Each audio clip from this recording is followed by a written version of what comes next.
E dá para fazer alguma coisa nesse período? 4 meses só? Já tinha alguma coisa preparada ali que vai tentar colocar durante esse período? 4 meses é um período muito curto. É importante que se tenha foco. Você não pode abrir um leque imenso de opções, né? Mas se você definir prioridades, é possível. Eu tenho algumas prioridades, entre elas a questão do GreenDAC. O GreenDAC é a prioridade, número 1, se não for a número 1, está entre as principais.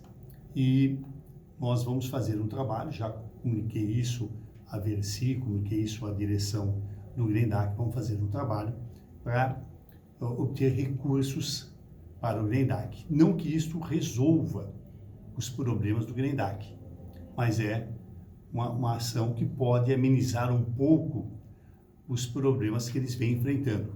O GreenDAC enfrenta dificuldades financeiras já há um bom tempo, faz um trabalho excepcional da melhor qualidade, atende as crianças, acolhe as famílias, e é essencial que nós possamos manter as portas do GreenDAC abertas. Então, o GreenDAC, o Luiz Braille, o Instituto Luiz Braille também está dentro desse contexto, outras instituições, é o caso da própria TEAL, a PAI, enfim. Não é possível você abrir excessivamente o leque de ação, mas se nós definirmos prioridades, algumas prioridades, talvez consigamos aí obter êxito. Então, GreenDAC está dentro desse contexto. Agora, neste novo mandato, inclusive que o presidente Jair Bolsonaro assumiu, só se falou no primeiro semestre basicamente de reforma da Previdência.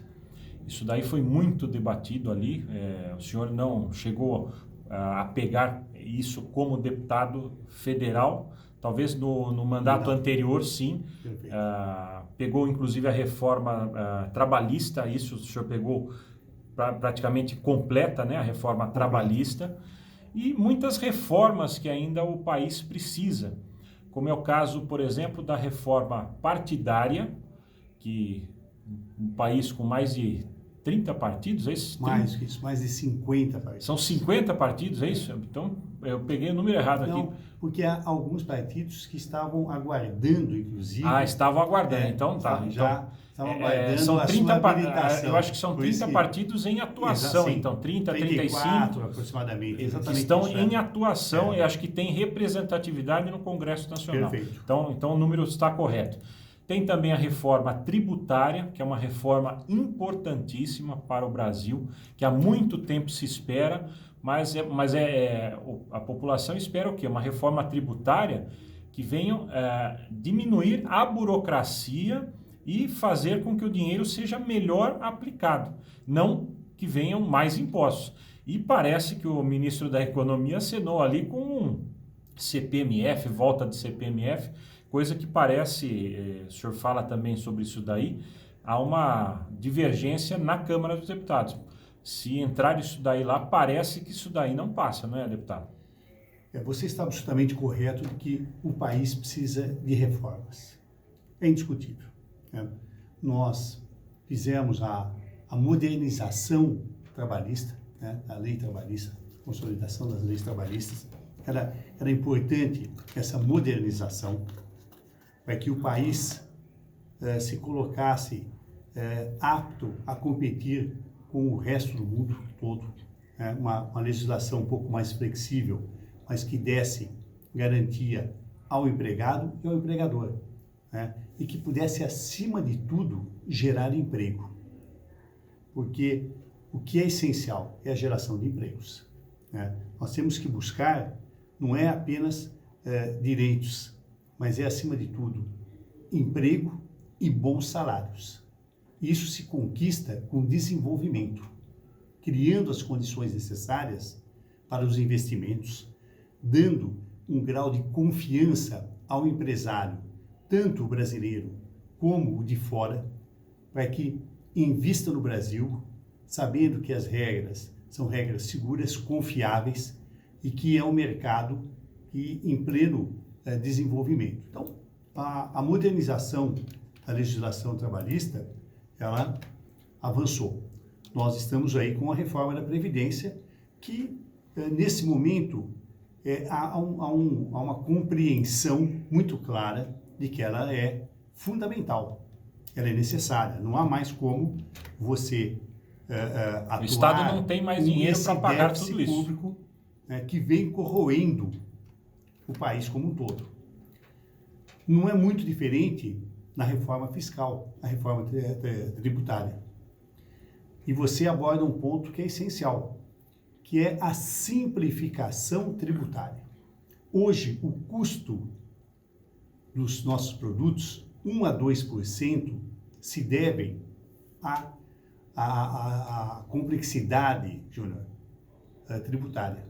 Você tem uma complexidade imensa e é essencial que a gente simplifique. Se houver a simplificação, e aqui eu não estou falando nem em redução ainda de impostos, mas só a simplificação, ela faria com que o país fosse muito mais competitivo.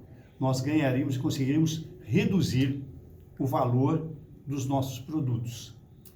Aumentar impostos é uma coisa impensável. Nós temos que repensar o país. Você não pode, toda vez que tem um problema, querer repassar isso para a população, ou com a CPMF, ou qualquer outro tipo de imposto ou taxa, ou aumentar as alíquotas. Nós temos que fazer uma distribuição melhor dentro do país, dar as condições para que as empresas aqui se instalem e ampliem as suas plantas, as suas empresas e gerem emprego. Agora, você consegue melhorar a receita do país com desenvolvimento, não é com aumento do imposto, porque isso tem um limite. E nós já ultrapassamos esse limite há muitos anos. Nós somos um país muito caro, muito complexo sob o aspecto tributário, com uma legislação trabalhista até recentemente engessada. Então, muita gente diz, inclusive, que a reforma trabalhista não serviu para absolutamente nada. Por quê? Porque ela dependeria, para ela funcionar realmente, de outras reformas. E essas outras reformas ainda não foram feitas. E é o que acontece. Eu não concordo com essa... Não há perigo dessa reforma trabalhista retroagir? Não acredito nessa possibilidade. A legislação, essa modernização ajudou, e os próximos anos vão demonstrar claramente isto. Mesmo nos tribunais trabalhistas, Justiça do Trabalho, houve já uma redução, porque a legislação era mais clara, ela está mais simples, ela tem maior flexibilidade. Tudo isso faz com que haja uma redução, inclusive, junto à Justiça do Trabalho. Embora não seja, essa não é a questão maior. Para se ter uma ideia, o número de ações trabalhistas no Brasil era maior do que todo o resto do mundo. Para você ter uma ideia da complexidade da nossa legislação. Quando você simplifica, você moderniza, você facilita não só para o empresário, porque a visão não pode ser esta. Nós temos que pensar tanto no empresário quanto no trabalhador. Exatamente. Essa é a visão, porque o objetivo é quando você estimula que o empresário invista, é para que ele gere emprego, é para que ele possa pagar mais. Quando a empresa vai bem, ela tem melhores condições de fazer uma distribuição de lucro, de realizar aí uma distribuição de melhor qualidade. Então, é nesse quesito que eu entro, na geração de emprego que ainda não aconteceu diante do tamanho da reforma trabalhista que foi feita. É esse quesito que eu digo, que todo mundo aguardava por a geração de empregos. Houve, logicamente, um aumento, houve sim, no número de empregos, mas não era aquela geração de empregos que era esperada com uma reforma tamanha que foi feita da reforma trabalhista. A reforma trabalhista de forma isolada não resolve. Como a reforma da Previdência, isoladamente, ela pode melhorar as condições do país, mas ela não resolve. O nosso PIB, o ano que vem, esse ano já está fadado a menos de 1%. O ano que vem, nós não teremos aí um quadro também muito otimista. Teremos dificuldades seríssimas. Há uma recessão mundial, mas o Brasil está abaixo da média mundial.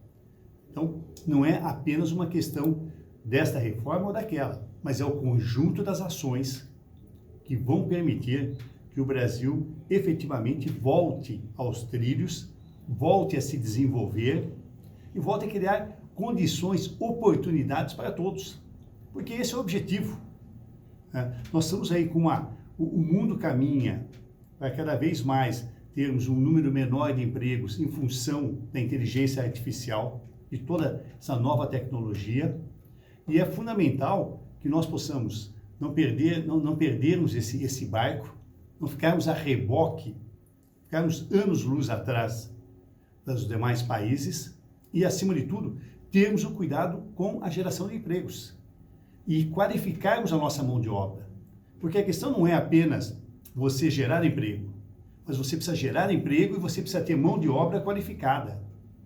E para isto, você precisa criar as condições, com cursos, com universidades, com escolas de boa qualidade, enfim, é todo um contexto que tem que ser analisado. Nós temos que ter essa visão de futuro e ir buscando os interesses, tanto dentro desse desenvolvimento econômico, das empresas, quanto do trabalhador. É para o trabalhador, principalmente, que é a ponta mais suscetível, é mais frágil, que o governo tem que ter olhos. Ele tem que ter essa visão de buscar os interesses do trabalhador. E o interesse do trabalhador não está atrelado a uma legislação mais rígida. Ela está atrelada à geração de empregos. Eu vejo muitas empresas que têm boa parte da sua mão de obra destinada a só cuidar de burocracia. Isso é um problema, porque uma grande parte dessa mão de obra poderia estar destinada para a produção. E o Brasil fica com esse monte de gente voltada para a burocracia. Isso daí a gente não vai conseguir desatar esse nó, deputado? Essa simplificação tributária, né? Nós estamos falando, você está correto, a nossa complexidade, a nossa burocracia exige um esforço imenso, uma energia imensa que poderia ser destinado à produção, diretamente à produção, e no final nós destinamos uma boa parte da energia das empresas, dos trabalhadores, para a burocracia, fazendo com que, ao final, os nossos produtos, Júnior, tenham um custo maior do que fabricado em qualquer outro lugar do mundo. E nos torna menos competitivos. Nós nos tornamos cada vez mais menos competitivos. Nós precisamos nos atualizar, nós precisamos nos modernizar, né, com vistas a esses novos tempos, essa modernidade, a essas novas tecnologias. Já está se produzindo em laboratório carne. Então, é importante, o pecuarista tem que estar atento a isto. Daqui a pouco, em Israel, já se produz carne em laboratório, não em grande escala, naturalmente, mas já se caminha para isto. Então, estou só aqui como uma ilustração. Então, é fundamental que o país esteja atento, tenha essa clareza e que nós possamos também estar dentro desse trem, né? Nós vamos estar dentro desse contexto. Estamos conversando com o deputado federal Miguel Haddad, deputado federal eleito aqui pela região de Jundiaí, pela grande região de Jundiaí, ele que é do PSDB. Miguel Haddad, agora falando sobre o fundo eleitoral, que é muito conhecido na grande imprensa aí como o chamado fundo da vergonha. Fundo da vergonha conhecido aí na grande imprensa. E também, na sequência do fundo eleitoral, veio a mini-reforma eleitoral. E aí, no dia 4 de setembro, se não me falha a memória, houve a votação da mini-reforma eleitoral, que estava, de certa forma, atrelada aí ao fundo eleitoral também, muitas coisas ligadas ao fundo eleitoral, fiscalização do dinheiro público que é usado para as campanhas eleitorais. E aí eu dava aqui que o deputado votou a favor da mini-reforma eleitoral. E aí veio uma confusão, não, o deputado votou não, votou sim. Não, falei, não. Aí a nossa produção foi lá buscar junto à Câmara dos Deputados para saber o voto do deputado. Não, o deputado votou sim pela mini-reforma eleitoral, mas havia votado não pela criação do fundo eleitoral. Não houve uma divergência no seu voto aí, uma falta de coerência? Eu queria que o senhor explicasse, principalmente para o seu eleitor, né, a diferença do que era o fundo eleitoral e o que é a mini reforma eleitoral, que também está sendo muito massacrada aí, pela imprensa como um todo e pela população, que não admite mais ter o dinheiro público sendo destinado para campanhas eleitorais. E pior, esse dinheiro não seria fiscalizado da forma como deveria ser, em função dessas mudanças que estariam acontecendo através da mini-reforma.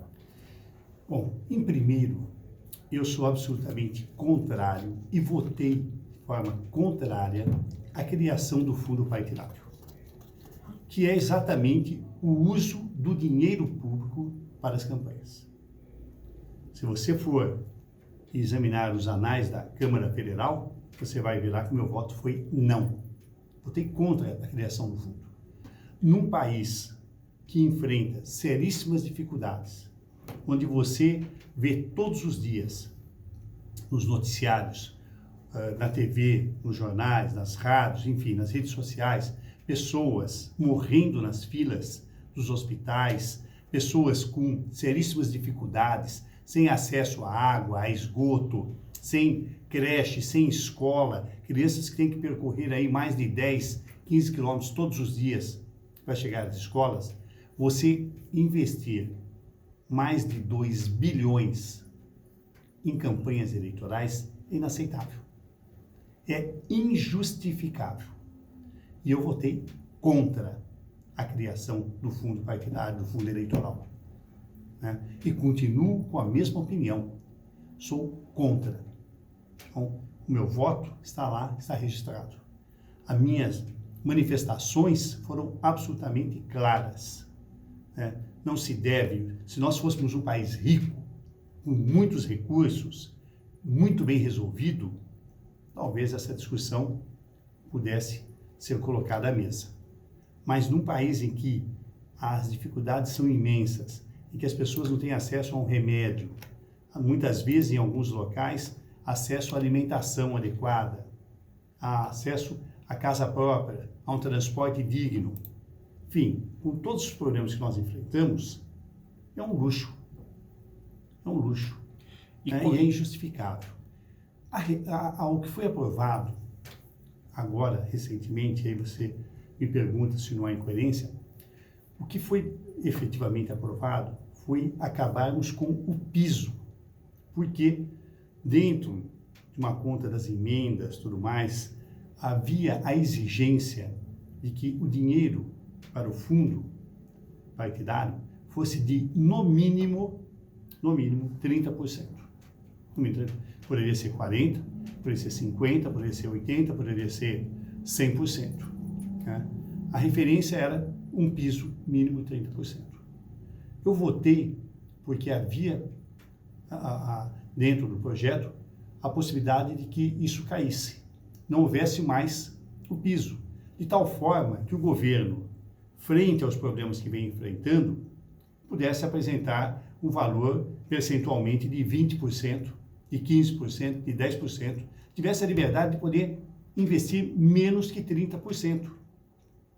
Essa é a questão. E foi por isso que eu aprovei. Aprovei também porque antes, e aí isso aconteceu com um partido, ele não queria os recursos. Bom, muito bem.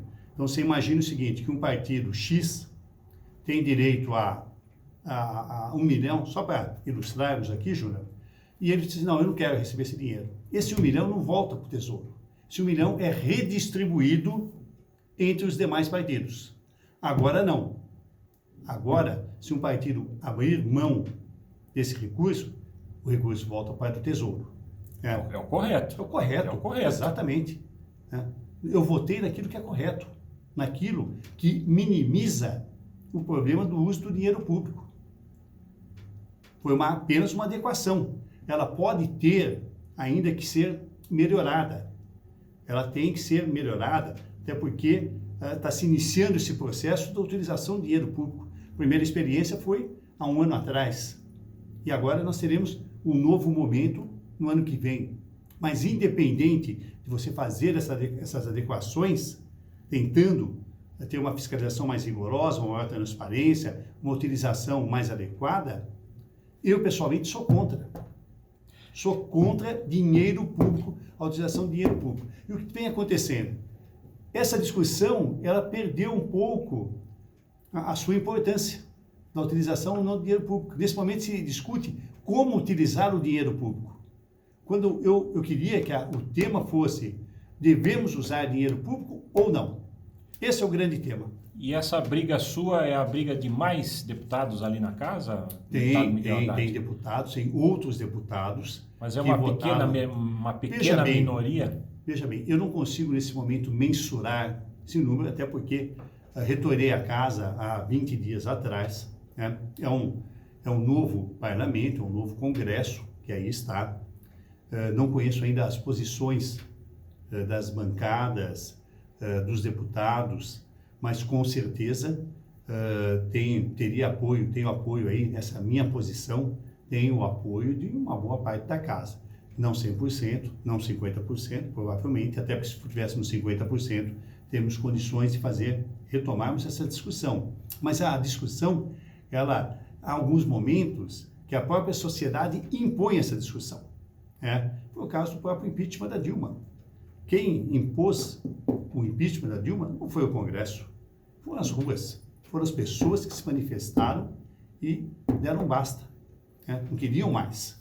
Sem discutirmos aqui o mérito, as condições em que o impeachment foi imposto. Mas houve um movimento popular.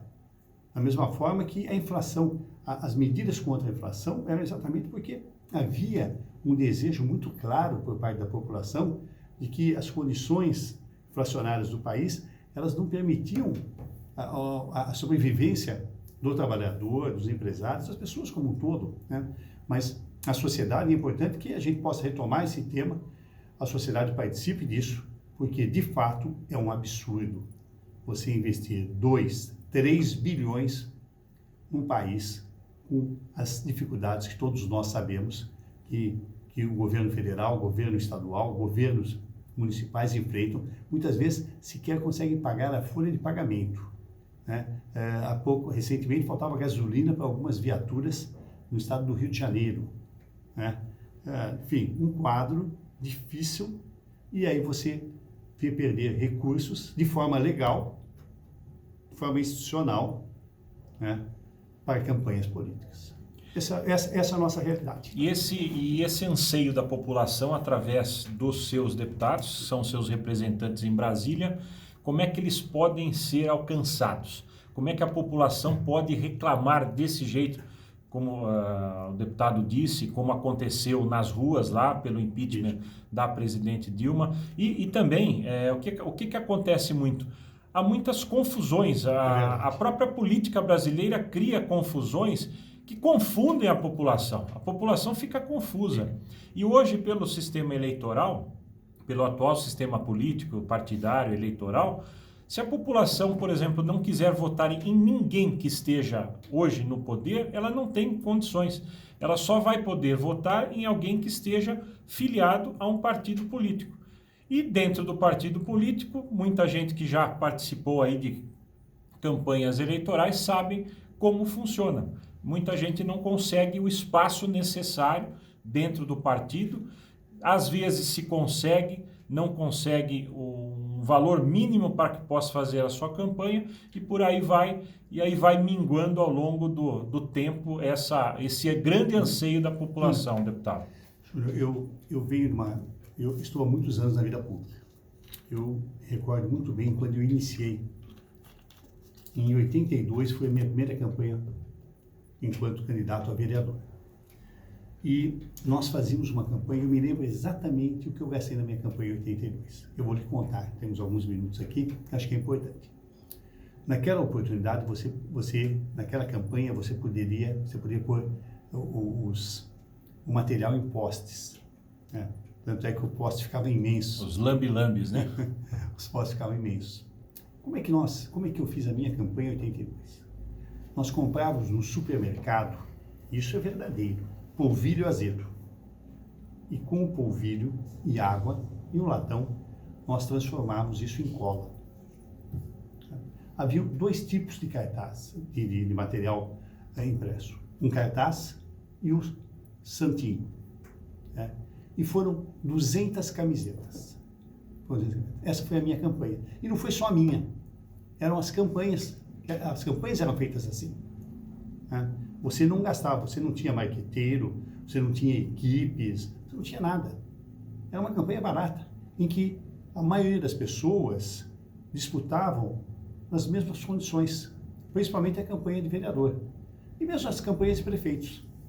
Né? Então, é possível você fazer campanhas com um custo menor.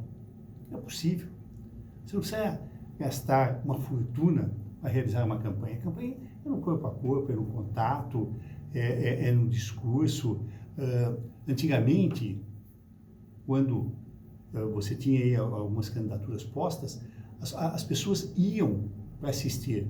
Jânio, Ademar, as pessoas iam, quando passavam por uma cidade, as pessoas iam para ouvi-los.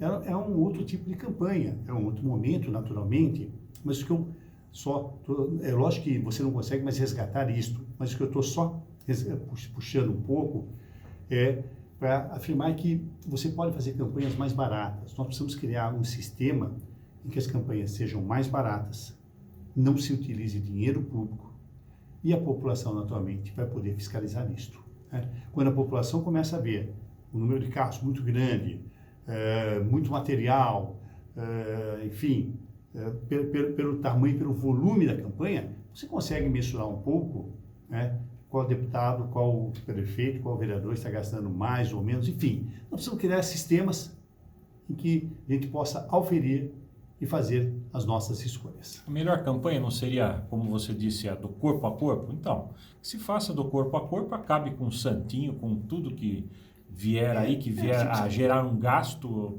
desnecessário, principalmente agora para a população brasileira, porque o fundo eleitoral sai do dinheiro público. Alguma coisa nesse sentido, porque a população brasileira não aguenta mais ver o seu dinheiro indo para coisas que não tem nada a ver com o que precisa. A população precisa, que não é prioridade.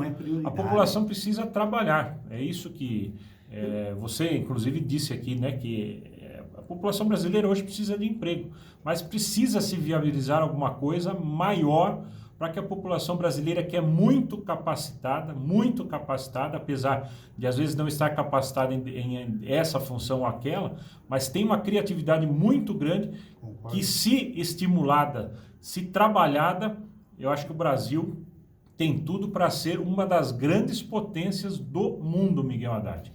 Olha, acho que o mínimo de material, naturalmente, se você precisa para dar essa divulgação, para se colocar como candidato, para passar a sua mensagem. Mas o que nós temos hoje é um excesso. Né? É um excesso. E a população, o que ela espera da classe política? Ela espera que ela possa ajudar, né, no seu dia a dia, através de ações como um bom sistema de saúde, transporte e a geração de empregos. A segurança, que hoje preocupa a todos nós, né? Mas a geração de empregos é fundamental, porque quando as pessoas estão empregadas, quando elas têm bons salários, uma grande parte dos seus problemas estão resolvidos. E eu vou ao encontro que você está afirmando. Eu acho que se o Brasil simplificasse um pouco a sua burocracia, as empresas pudessem ser um pouco mais competitivas, nós investíssemos um pouco mais na qualificação da nossa mão de obra, que é uma mão de obra apta a se qualificar, né? Ela reúne as condições. Se você criar aí, dar algumas oportunidades, nós temos condições de sermos um país extremamente competitivo em relação a qualquer outro país do mundo. O Brasil é um país, é uma população de empreendedores, de pessoas que empreendem, que trabalham, né? Tem ambição no sentido positivo, né? As ambições são importantes quando pensamos sobre o aspecto de buscar, de melhorar, de ser competitivo, né? Então, o que cabe à classe política é, no mínimo, não atrapalhar, no mínimo ter bom senso de não utilizar os recursos públicos para aquilo que não é prioridade. Nesse momento, campanha eleitoral não é prioridade. E dá para retomar a votação aí pelo não fundo partidário, pelo fundo eleitoral, ou já é tarde demais? Eu não vejo nesse momento, dentro do Congresso, um clima favorável a encerrarmos a extinção do fundo eleitoral. Não vejo clima para isso. Infelizmente, não acredito nesse momento nessa possibilidade. Salvo se houver efetivamente uma ação, um movimento, como está vendo agora, em relação ao clima, né? Todos nós sabemos que a temperatura do planeta está aumentando, né? Uma menina de 16 anos, uma sueca, a Greta, né, vem e consegue mobilizar nesse momento o mundo inteiro, né, e sensibilizar e forçar para que os líderes mundiais tenham consciência de que você não pode destruir o planeta, né? Se não fosse por esse movimento, nós não teríamos aí nenhuma medida por parte dos grandes líderes mundiais. É isso que faz a diferença. Somos todos nós. É a população, é o desejo da população, aquilo que ela quer. Até porque a classe política está para servir e não ser servida.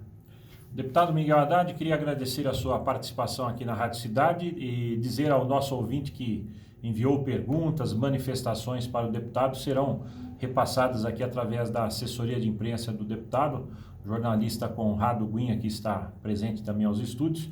Deputado, muito obrigado e tomara que nesses 4 meses o senhor consiga aí colocar essas suas ambições, né, em relação a Jundiaí, as entidades de Jundiaí e outros projetos nacionais de interesse também na nossa região. Claro. E ouvir mais o seu eleitorado também, que tem muitas votações aí que o seu eleitorado ficou bravo. Ele queria que o senhor votasse de outro jeito e não daquele jeito. O senhor votou, mas o senhor está explicando aqui também o seu ponto de vista, e isso é importante também para que a população conheça mais. Olha, eu queria... Primeiro, na verdade, vale coerência, né? Eu acho que é coerência, aquilo que você acredita. Eu voto, de fato, naquilo que acredito, naquilo que acho que é melhor para o país, naquilo que acho que é melhor para as pessoas. Eu tenho posições claras e defendo as minhas posições, né? Eu não me furto, não me escondo, né? Eu, todas as vezes, estou presente e manifesto favorável. Na reforma trabalhista, na modernização da legislação, houve um desgaste imenso. Houve um desgaste. Haviam sindicatos manifestaram contra, se movimentaram, mas eu tenho uma posição clara. Eu era absolutamente a favor. Como não votei na reforma da Previdência, porque não estava no Congresso, mas sou a favor da reforma. Acho que a reforma tem que ser posta em prática. Talvez não nos moldes que ela vem sendo aprovada, vem sendo colocada, mas é fundamental que nós tenhamos uma reforma. Então, vale a coerência, vale o bom senso. Queria agradecer muito a você pela oportunidade, cumprimentar a todos os nossos ouvintes. Eu tenho sempre uma relação muito pessoal, muito direta com o eleitor, com o cidadão. Mantenho um escritório, independente de ser deputado ou não, aberto até hoje, né? Nunca fechei o escritório. Mantenho... Fica onde, deputado? Fica na rua Bela Vista 185. Mantenho, através das redes sociais, um contato direto com o cidadão, né? E sempre que procurado, recebo as pessoas. Mas eu queria agradecer a você e um bom dia a você, um bom dia aos ouvintes da rádio. Miguel Haddad é deputado federal, ex-prefeito de Jundiaí. Ele falou ao